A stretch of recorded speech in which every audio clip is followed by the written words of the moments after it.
கோபம் வந்தா சுத்தி இருக்கிற பொருட்களை உடைக்கிறது மனுஷங்க பழக்கம். ஆனா தன்னால் பொருட்கள் கீழே விழுறதும் உடையறதும் பார்த்திருக்கீங்களா? நம்மள போல பேய்களும் கோபம் வந்தா சுத்தி இருக்கிற பொருட்களை உடைக்குமா? இந்த வீடியோ பாருங்க, எவ்வளவு அமைதியா இருக்கு. ஆனா இந்த அமைதி நீண்ட நேரம் நிலைச்சு நிக்கல.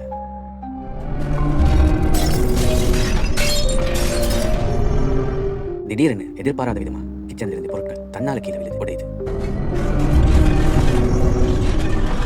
இது காத்துனால இல்லனா பலத்த புயலாலன்னு நினைச்சீங்கன்னா அதுதான் தவறு. காத்தோ இல்லனா புயலோ அடிச்சதுன்னா ஜன்னல்ல இருக்கிற கர்டன் தான் முதல்ல செஞ்சிருக்கணும். ஆனா இந்த வீடியோல கர்டன் கொஞ்சம் கூட செய்யறது இல்லை. அப்படின்னா இது காத்துனாலேயோ இல்ல புயலினாலேயோ இல்ல, கண்டிப்பா இது பேயோட வேலையா தான் இருக்கும். நேரம் போக போக அந்த பேய் உக்ரமாகிறது கண்ட மீனிக்கு பொருட்கள் உடையிறது மூலம் புரிஞ்சுக்க முடியுது.